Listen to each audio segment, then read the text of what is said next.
दोस्तों एक बार फिर मैं हाजिर हूं, आपका मेजबान मोहम्मद विसाल। ट्रंप ने इस्राइल से कहा है कि बमबारी रोके। जी हां, डोनाल्ड ट्रंप जो अमेरिका के सदर हैं, उनका कहना है कि इस्राइल बमबारी रोके। फिलिस्तीनियों को जंग के मुस्तकिल खात्मे की उम्मीद बढ़ गई। दोस्तों, वसती गजा में फिलिस्तीनियों ने इस बात पर खुशी और उम्मीद का इजहार किया है कि जंग हफ्ते के रोज यानी 4 अक्टूबर, जब हम आपको बता रहे हैं, हमेशा के लिए खत्म हो जाएगी। क्या ऐसा मुमकिन है? क्या ऐसा लग रहा है? सबसे बड़ा सवाल यह है, क्योंकि इससे पहले भी कई बार इस्राइल ने जिस तरह से वक्त वक्त पर अपनी कारस्तानियां अंजाम दी हैं, उससे ऐसा लगता नहीं है। लेकिन फिर भी जो इस वक्त की खबर है वो यही है कि ऐसा हो जाएगा। जब अमेरिकी सदर डोनाल्ड ट्रंप ने बमबारी रोकने का मुतालबा किया है और कहा है कि हमास क़याम अमन के लिए तैयार है, जिसने कैदियों की रिहाई के लिए इत्तेफाक और अमेरिकी मंसूबे में बाज दीगर शराइत को कबूल कर लिया है। इसमें यह ध्यान देने की बात है, बाज दीगर शराइत को कबूल कर लिया है। दरअसल यह भी बात सामने आ रही है कि हमास कहीं ना कहीं पूरे तौर पर जो ट्रंप का जो प्लान है गजा को लेकर के, उससे पूरे तौर पर हमास के जो अपनी तंजीमी ढांचे हैं उसमें इसको लेकर के इत्तेफाक राय नहीं है।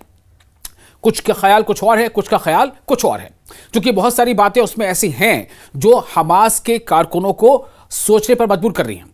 फिर भी जो अपडेट है वो ये है कि इस्राएली वज़ीर आज़म बेंयामिन नेतन्याहू के दफ्तर ने कहा है कि हमास के जवाब के बाद इस्राइल अपने कैदियों की रिहाई के लिए ट्रंप मंसूबे के पहले मरहले पर फौरी अमल दरामद की तैयारी कर रहा है। हालांकि यह भी खबर आई है कि इससे पहले कि हमास कुछ कहता, इस्राइल ने जोरदार बमबारी की है, बहुत ज्यादा बमबारी की है रिहायशी इलाकों में खासतौर से। कुछ देर बाद जो खबरें आ रही थी कि इस्राएली मीडिया ने इत्तला दी कि मुल्क के सियासी रहनुमा ने फौज को गजा में जारहाना सरगर्मियां कम करने की हिदायत दी है। अब देखिए, रोकने की नहीं बल्कि कम करने की। अमेरिकी सदर ने ग्रुप को इतवार तक का वक्त दिया है कि वो मंसूबा कबूल कर ले। किसे? यानी हमास को, कि हमास पूरी तरह से इस बारे में बताए। इतवार तक का वक्त दिया है और यह भी कहा, एक तरह से धमकी दी है कि या तो वो मंसूबे को कबूल कर ले या संगीन नताज का सामना करे। जिसके बाद हमास ने ट्रंप के 20 नुकाती मंसूबे पर जवाबी रद्दअमल जाहिर किया। अब आपको एक और अहम खबर देते हैं। एक और अहम खबर यह है कि इटली में, जी हां, इटली जहां आपने माजी में भी कई तरह के एहतजाज देखे थे, कई बार एहतजाज हुआ था गजा के सपोर्ट में और इसराइल के खिलाफ। तो हम इससे पहले भी इटली के बारे में आपको जानकारी देते रहे। एक बार फिर आपको यह बता रहे हैं कि इटली में 20 लाख से ज्यादा लोगों का गजा जंग के खिलाफ एहतजाज जारी है और हड़ताल भी कर रहे हैं लोग। 20 लाख से ज्यादा शहरियों ने इटली के लगभग 100 शहरों में, जी हां, इस बार ये नंबर कुछ ज्यादा है, इटली के लगभग 100 शहरों में गजा के हक में हड़ताल की और गजा के लोगों की हिमायत में सड़कों पर निकल आए। एक अंदाजे के मुताबिक तकरीबन 20 लाख लोगों ने हफ्ते के रोज इन रैलियों में शिरकत करके गजा के बेघर और भूख से और कहत में जेर मुहासरा फलस्तीनियों के लिए इमदादी मिशन को बहाल करने का मुतालबा किया। इन रैलियों का एहतमाम इटली की सबसे बड़ी यूनियन की तरफ से किया गया था।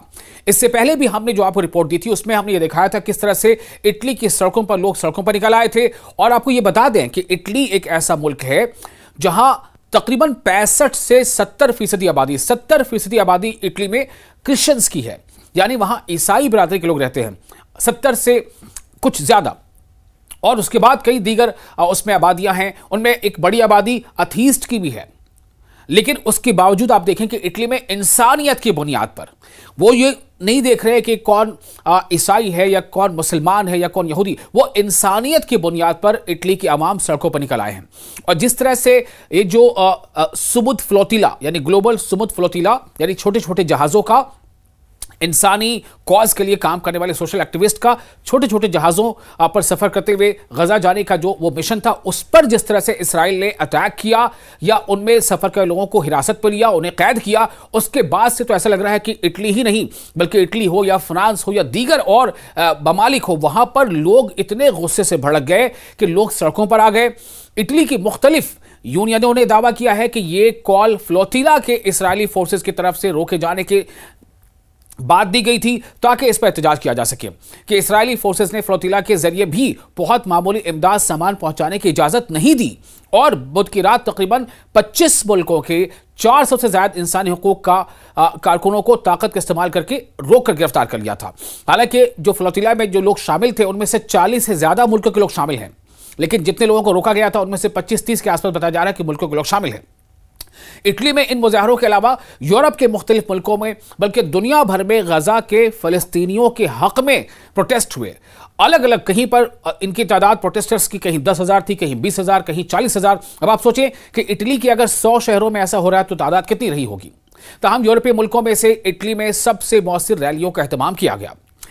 इटली के दाएं बाजू से ताल्लुक रखने वाली वज़ीर आज़म जॉर्जिया मेलोनी ने इस हड़ताल और रैलियों पर सख्त तनकीद की और कहा कि यह पूरे मुल्क में परेशानी और बेचैनी फैलाने की कोशिश है जिसके सियासी मकासद हैं और यह दाएं बाजू की हुकूमत को निशाना बनाने के लिए किया जा रहा है। लेकिन इटली की आवाम तो बस एक ही चीज़ चाहिए, वो चाहिए कि इसराइल के खिलाफ इटली एक्शन ले। ये इसराइल की आवाम चाहती है और किसी भी सूरत में गजा में जंगबंदी हो और गजा के शहरियों को मदद पहुंचाया जाए और इसराइल से कई तरह के ताल्लुकात को ख़त्म किया जाए। ये इटली की आवाम जो है लगातार अपने हुकूमत से चाहती है। आपको बता दें कि मजमूई तौर पर इस हड़ताल की अपील में काफ़ी ज़्यादा लोगों की शराकत रही। हड़ताल की वजह से तमाम बड़ी सर्विसेज और अहम शोबे बंद रहे, हत्ता के ट्रांसपोर्ट और स्कूल भी बंद रहे। इटली जिसके यहाँ 14 अक्टूबर को आलमी सतह के मुकाबले होने जा रहे हैं। जी हाँ, इटली में ही 14 अक्टूबर को आलमी सतह के मुकाबले होने जा रहे हैं। इसमें इस बात पर गौर किया जाने लगा है कि इसराइल की शिरकत को मुअत्तल कर दिया जाए। एहतजाज करने वाले लोगों ने बिलअमूम पूरे मुल्क में पुरअमन अंदाज में इख्तियार किया रखा और उन्होंने ऐसी चीज़ नहीं की जिससे मुल्क की प्रॉपर्टीज़ को नुकसान पहुंचे, लेकिन बड़ी तादाद में सड़कों पर निकले और ख़ास तौर से फुटबॉल के लिए बने सॉकर कॉम्प्लेक्स के इर्द गिर्द भी पुरअमन एहतजाज किया गया। यानी एहतजाज तो हुआ लेकिन पुरअमन एहतजाज हुआ। अब इस वक्त काफ़ी बातें सामने आ रही हैं कि दरअसल ये जो दबाव अब बन रहा है इसराइल पर, तो क्या ये माना जाए कि इसराइल कहीं ना कहीं तनहा होता जा रहा है? ये एक बहुत बड़ा सवाल है जिस पर लोग अब चर्चा कर रहे हैं।